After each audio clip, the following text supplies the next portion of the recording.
మొక్క రాకుండా చేయాలంటే కేసీఆర్ పరిపాలనని ద్వేషించిన ప్రజలు మీకు ఓటేశారు. ద్వేషించడం ఎందుకు? మీ మాత్రం రోడ్డు వేయలేదని కాదు, మీ మాత్రం బిల్డింగ్ కట్టలేదని కాదు, కొన్ని సంక్షేమ పథకాలు ఆ ప్రభుత్వం చేయలేదని కాదు. కేసీఆర్ యొక్క అప్రజాస్వామిక చర్యలు, అహంకారపూరితమైనటువంటి ధోరణి, కుటుంబ పరిపాలన చూసి అసహించుకొని నీకు ఓటేశారు. మళ్ళీ నువ్వు అదే అహంకారపూరితమైన ధోరణి ప్రజాస్వామ్యం లేకుండా చేస్తేలా?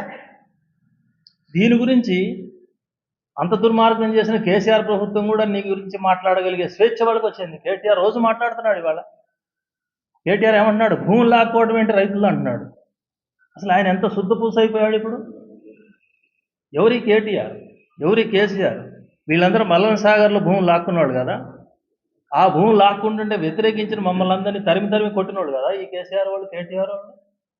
2013 చట్టాన్ని అమలు జరపాలి, నష్టపరిహారం ఇవ్వాలని మేము చెప్తుంటే కాదు అని చెప్పి కుట్రపూరితంగా అసెంబ్లీలో ఆ చట్టాన్ని సవరణ చేస్తూ రాష్ట్ర స్థాయిలో 2016లో చట్టం తీసుకొచ్చారు.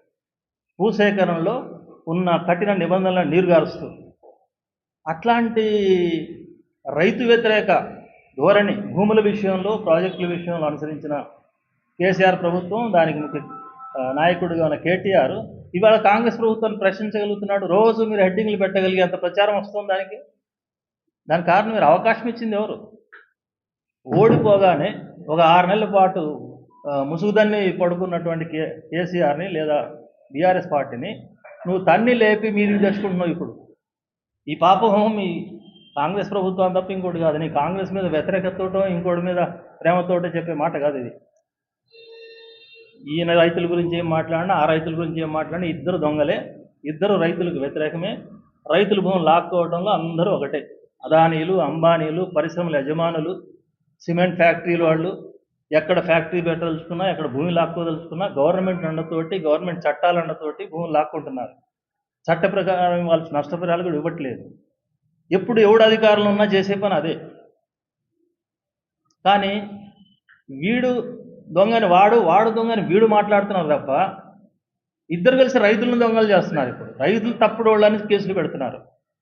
కేసీఆర్ ఎన్ని మాట్లాడుతున్న వాళ్ళు కేసీఆర్ మీద కేసులు పెట్టారు. వీళ్ళు గవర్నమెంట్లో కేటీఆర్ మీద కేసులు పెట్టారు. అరెస్ట్ అని బాంబులు పేలుస్తున్నారు. ఎందుకు పేల్చట్లేదు బాంబులు? వాళ్ళు కూడా రేవంత్ రెడ్డి మీద కేసే ఉంది, చాలా కాలం నుంచి పెండింగ్ కేసు ఉంది. వాళ్ళు కూడా అరెస్ట్ చేయరు ఆయన్ని. వీళ్ళని అరెస్ట్ చేయరు, వాళ్ళు అరెస్ట్ చేయరు. కానీ వాళ్ళు అరెస్ట్ చేసింది, వీళ్ళు అరెస్ట్ చేసింది రైతుల్ని. ఇప్పుడైనా రైతులను అరెస్ట్ చేశారు. ఎవరు దొంగలు? అందుకని సిపిఎం పార్టీ స్పష్టమైన నిర్ణయానికి వచ్చింది. ఈ ప్రభుత్వం, ఆ ప్రభుత్వం రాజకీయంగా ఈ దేశానికి ప్రధాన శత్రువుగా బీజేపీ, దాని మతోన్మాదము, దాని ఫాసిస్ట్ లక్షణాలు ఉన్న ఎజెండా, దీన్ని వ్యతిరేకించే దానికోసం ఇలాంటి లోపాలు, ప్రజా వ్యతిరేకతలు ఉన్న కాంగ్రెస్ కానీ, బీఆర్ఎస్ కానీ ఏ పార్టీలను మేము సమర్థించడానికి కొన్ని సందర్భాల్లో, ఎన్నికల సందర్భాల్లో వాళ్ళు ఓడించడానికి పూనుకోవాల్సి వచ్చింది. ఇప్పటికీ భవిష్యత్తులో అట్లాంటి సందర్భాలు వచ్చినప్పుడు అది ఆలోచిస్తాం. కానీ అది కాకుండా మిగతా సందర్భాల్లో ప్రతి క్షణం మేము రైతుల గురించి ఆలోచిస్తాం, ప్రజల గురించి ఆలోచిస్తాం, తెలంగాణ సమాజం గురించి, తెలంగాణ అభివృద్ధి గురించి ఆలోచిస్తాం. అందుకే ఇప్పుడు ఇవాళ జరుగుతున్న అన్ని సమస్యల్లో చాలా స్పష్టమైన వైఖరి తీసుకుంటుంది CPM party.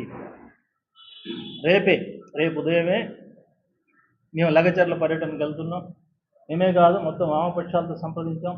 CPI, CPM, ML new democracy, ఇంకొక న్యూ డెమోక్రసీ, ఎంఎల్ ప్రజాపంద, అట్లాగే ఎంసిపిఐ పార్టీ, ఇంకా అనేక లెఫ్ట్ పార్టీలు, ప్రజా సంఘాలు అందరం కలిసి రేపు లగచర్లు వెళ్తున్నాం. చివరికి ఎట్లా ఉందంటే పరిస్థితి, అరెస్ట్ చేసిన దాంట్లో మళ్ళీ కాంగ్రెస్ ఎవరు, బీఆర్ఎస్ ఎవరు చూసి బీఆర్ఎస్ వాళ్ళు ఎవరు కేసు పెడుతున్నారని, కాంగ్రెస్ వాళ్ళు వదిలిపెడుతున్నారని నడుస్తుంది చరిత్ర. ఎంతవరకు వాస్తవం మరి పరిశీలిస్తాం. అక్కడ వెళ్ళిన తర్వాత విషయాలు పరిశీలించిన తర్వాత ముఖ్యమంత్రి గారిని కలుస్తాం. అయ్యా, ఈ పొరపాటు జరుగుతున్నాయి, సరి చేసుకో, నువ్వు చిరకాలం పరిపాలించాలని మేము కోరుకుంటున్నాం, ఇప్పుడే దిగిపోవాలని మేము కోరుకోవట్లేదు, కేటీఆర్ కోరుకున్నట్టు, లేదు కేటీఆర్ పార్టీ నాశనం కావాలని నువ్వు కోరుకున్నట్టు, అది మీ ఇద్దరు చూసుకోండి. టికెట్ లేని సినిమా చూస్తున్నారు అందరు ప్రజలందరూ. రోజు మీరు మాట్లాడుకున్న బూతులు, లంగాలను ఒకడంటాడు, లఫంగులను ఒకడంటాడు, బడుద్దాయిలని ఒకడంటాడు, సన్నాసులని ఇంకొకడు అంటాడు. ఇది ప్రజల్ని మాత్రం సన్నాసులు చేయకండి. మీరు కానీ సన్నాసులు కానీ, లఫంగులు కానీ, లంగాలు కానీ. కానీ ప్రజల ఆలోచనలు, ప్రజల క్షేమం, మీరు చెప్పిన వాగ్దానాలు అమలు జరపాలి.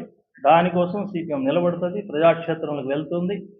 ఇది ఒకటే లగచర్ల రేపు పర్యటనే కాదు, రాబోయే కాలంలో ప్రజా వ్యతిరేకంగా ఎవరు ముందుకు వచ్చినా సరే తప్పనిసరిగా దానికి అండగా నిలబడటానికి మేము ప్రయత్నం చేస్తాం. అక్కడ ఈ జిల్లాలో కూడా ఫ్యాక్టరీ సమస్యలు ఉన్నాయి, రంగన్న మాట్లాడతాడు. వాటిల్లో కూడా ప్రత్యక్ష కార్యాచరణకు సిపిఎం పార్టీ ఇతర ప్రజా సంఘాలతో ముందుకెళ్తుంది. ప్రజల సంక్షేమం కోసం, రైతుల సంక్షేమం కోసం నిలబడుతుందని చెప్పి మీ ద్వారా ప్రజలందరికీ విజ్ఞప్తి చేస్తున్నాం. Thank you.